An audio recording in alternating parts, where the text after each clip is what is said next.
বানাবো।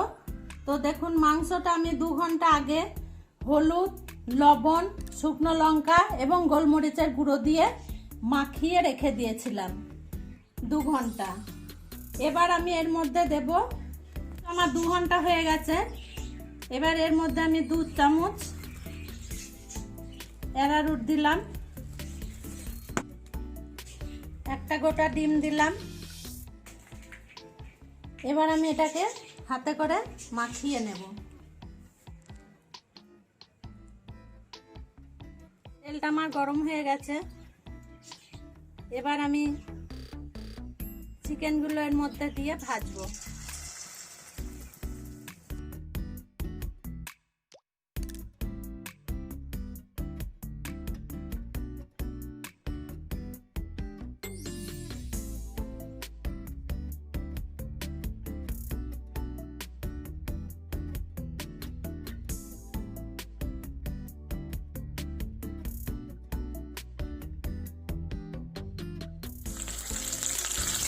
দেখুন চিকেনগুলো আমার ভাজা হয়ে গেছে, প্রায় লাল করে ভাজা হয়ে গেছে।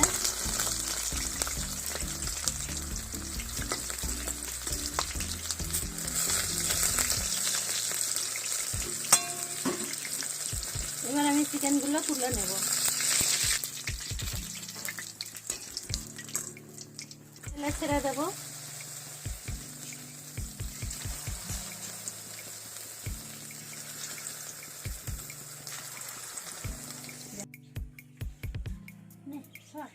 চিকেনগুলো আমার ভেজে তোলা হয়ে গেছে। এবার পেঁয়াজ দিলাম, ক্যাপসিকাম দিলাম,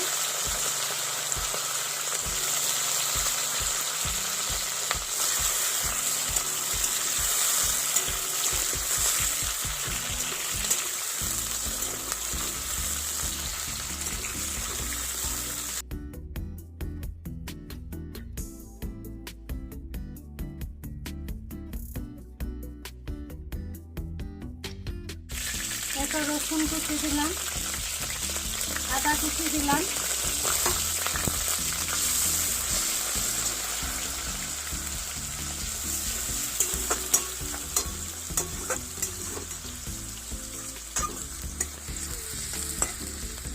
টমেটো সস দিলাম,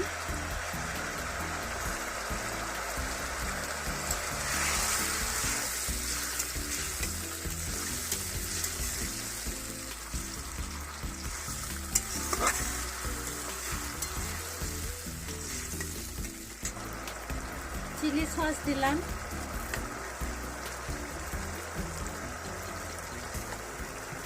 লাল মির্চি দিলাম, 1 চামচ চিনি দিলাম, হলুদ দিলাম, স্বাদ মতো লবণ দিলাম।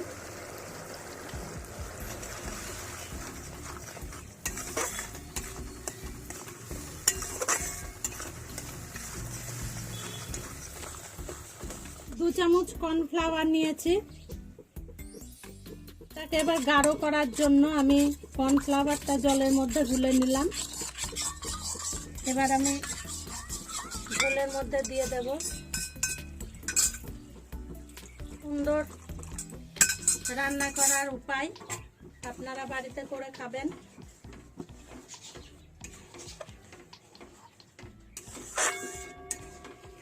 ঝোলটা আমার ফুটে উঠেছে। এবার আমি ক্যাপসিকামের পেঁয়াজ ভাজাটা দিয়ে দিলাম, তার সঙ্গে চিকেনটাও দিয়ে দিলাম। এবার আমি নাড়াচাড়া করব।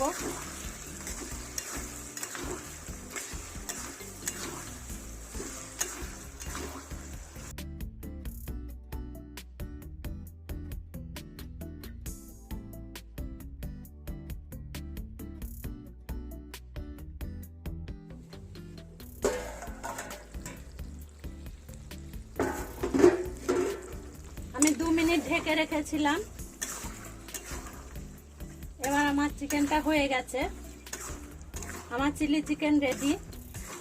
আমার ক্যাপসিকাম গুলো দেখুন কি সুন্দর গোটা গোটা হয়ে আছে। এবার আমি নামিয়ে নেব।